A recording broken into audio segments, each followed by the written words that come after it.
Hello guys, कैसे हैं आप लोग। हमने अपने लास्ट वीडियो में बिल ऑफ एक्सचेंज क्या होता है, उसके क्या क्या प्रोसेस होते हैं, डिफरेंट टर्मिनोलॉजीज़ क्या क्या होती हैं एंड ये सारा सिस्टम किस तरह से फंक्शन करता है उसके बारे में जाना था।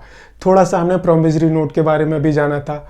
इस वीडियो में हम डिस्कस करेंगे bill of exchange and promissory note, इनके कैरेक्टरिस्टिक्स क्या होते हैं, इनके बीच का डिफरेंस क्या होता है एंड ये क्यों यूज़ होते हैं। सबसे पहले हम bill of exchange and promissory note को ड्रॉ कर लेते हैं लास्ट वीडियो के पैटर्न पर।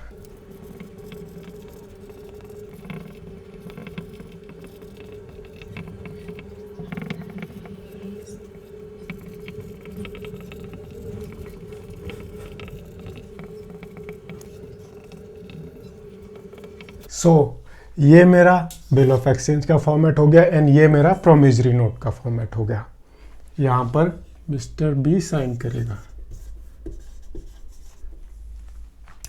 इन दोनों के बीच में डिफरेंस क्या होता है, अगर आप इन दोनों को ध्यान से पढ़ोगे, आपको कॉन्सेप्ट समझ में आ गया होगा तो आप इन दोनों का डिफरेंस इजीली निकाल लोगे। जैसे कि सबसे पहला ये ऑर्डर है, इसमें आप मिस्टर ए मिस्टर बी को ऑर्डर दे रहे हैं, ये प्रॉमिस है। ऑर्डर एंड प्रॉमिस, ये हमारा पहला डिफरेंस है। दूसरा, इसके अंदर तीन पार्टी है, ड्रॉवर ड्रॉई पेई। इसके अंदर दो पार्टी हैं, प्रोमिसर एंड पेई। पार्टीज एक के अंदर तीन हो गई और एक के अंदर दो हो गई। तीसरा, जो इसके अंदर पार्टीज हैं इनको हम ड्रॉवर ड्रॉई पेई बोलते हैं एंड जो इस प्रोमिसरी नोट के अंदर पार्टीज हैं उसको हम प्रोमिसर एंड पेई बोलते हैं। चौथा पॉइंट क्या है, इसमें एक्सेप्टेंस की रिक्वायरमेंट होती है। प्रोमिसरी नोट में कोई एक्सेप्टेंस की रिक्वायरमेंट नहीं होती।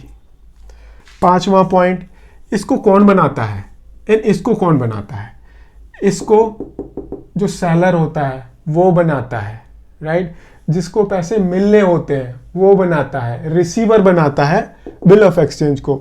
प्रोमिसरी नोट को कौन बनाता है, जिसकी पेमेंट की लायबिलिटी होती है वो बनाता है। बेसिकली जो बिल ऑफ एक्सचेंज को ड्रॉ करता है वो क्रेडिटर होता है एंड जो प्रोमिसरी नोट को ड्रॉ करता है वो डेटर होता है। नेक्स्ट डिफरेंस 6, नॉर्मली जो बिल ऑफ एक्सचेंज होता है उसकी तीन कॉपी बनती हैं। एक इनके पास रहती है, एक इनके पास रहती है और एक इनके पास रहती है। तीन कॉपी बनती हैं, बट प्रोमिसरी नोट की सिर्फ एक ही कॉपी बनती है। उन्होंने लिख के प्रॉमिस करके साइन करके हैंड ओवर कर दिया। सो बिल ऑफ एक्सचेंज की तीन कॉपी, इसकी एक कॉपी। बिल ऑफ एक्सचेंज अगर हम लायबिलिटी देखें तो इस केस में लायबिलिटी किसकी हुई, ड्रॉवी की हुई। जो ड्रॉ करता है उसकी लायबिलिटी नहीं है, ड्रॉवी की लायबिलिटी है। इस केस में किसकी लायबिलिटी है, ड्रॉवर की है। जिसने प्रोमिसरी नोट बनाया है उसकी लायबिलिटी है। ये हमारा एक छोटा सा डिफरेंस था between bill of exchange and promissory note, ताकि जब आप इस टॉपिक को पढ़ने बैठोगे तो आपको ये काफी फेमिलियर सा लगेगा। अब हम इसके बारे में थोड़ा सा और समझते हैं, थोड़ा सा और आगे चलते हैं। सबसे पहले मैं आपको बताता हूँ बिल ऑफ एक्सचेंज की डिस्काउंटिंग का। इस केस में क्या हुआ, इस केस में मिस्टर ए ने मिस्टर बी को कुछ सामान बेचा। मिस्टर बी ने ये बिल ऑफ एक्सचेंज एक्सेप्ट कर लिया। अब मिस्टर ए चाहे तो इस बिल को ले जाकर वो बैंक में जाए एंड बैंक से पैसे ऑन द स्पॉट ले सकते हैं। इस केस में बैंक क्या करेगा, ये 50,000 रुपए का बिल ऑफ एक्सचेंज है। बैंक मिस्टर ए को 50,000 रुपए नहीं देगा, कुछ इंटरेस्ट काट लेगा एंड 3 महीने बाद बैंक मिस्टर बी को ये बिल प्रेजेंट करेगा एंड अगर मिस्टर बी बैंक को 50,000 रुपए की पेमेंट कर देते हैं तो ठीक है, अदरवाइज जो बैंक है वो मिस्टर ए के बैंक अकाउंट से ये पैसे काट लेगा। जब mister A bill of exchange को ले जाकर बैंक में जाते हैं एंड वहां से पैसे ले लेते हैं, इसको हम बोलते हैं डिस्काउंटिंग ऑफ बिल। नाउ अब हम बात करते हैं बिल ऑफ एक्सचेंज के एडवांटेजेस की, कि बिल ऑफ एक्सचेंज के फायदे क्या होते हैं। सबसे पहला, इस बिल ऑफ एक्सचेंज ने क्या किया, इस बिल ऑफ एक्सचेंज ने एक गुड्स एंड सर्विसेज की सेल को फैसिलिटेट किया।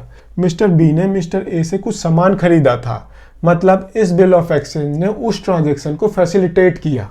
That means it facilitate purchase and sale of goods on credit। पहला हो गया। दूसरा, ये जो डॉक्यूमेंट बन गया, इस डॉक्यूमेंट को ले जाकर मिस्टर बी टाइम से पहले 50,000 रुपए बैंक से ले सकते हैं। That means liquidity mister B के पास जल्दी आ जाएगी। बिल डिस्काउंटिंग भी हो सकती है इसकी, ये एडवांटेज है इसका। दूसरा, बिल डिस्काउंटिंग हो गई। तीसरा, अगर मिस्टर बी पैसे नहीं देता, ये कोर्ट के लिए एक वैलिड डॉक्यूमेंट होता है। ये एक वैलिड डॉक्यूमेंट है दैट मिस्टर बी ने मिस्टर ए को पैसे देने हैं 50,000 रुपए। चौथा, ये बिल ऑफ एक्सचेंज कब ड्यू है? ये हमारा 5 अप्रैल हो जाएगी इसकी payment date. That means mister A mister B को रिमाइंड करे कि आप हमें 50,000 रुपए दो, इसकी जरूरत नहीं है, बिकॉज इस डॉक्यूमेंट में ऑलरेडी लिखा हुआ कि 3 महीने बाद 50,000 रुपए पे करने हैं, तो रिमाइंडर की कोई जरूरत नहीं है। नेक्स्ट एडवांटेज, बिल डिस्काउंट के केस में क्या हुआ था? Mister A bill of exchange को ले जाकर बैंक के पास गए एंड वहां से उन्होंने टाइम से पहले पैसे ले लिए।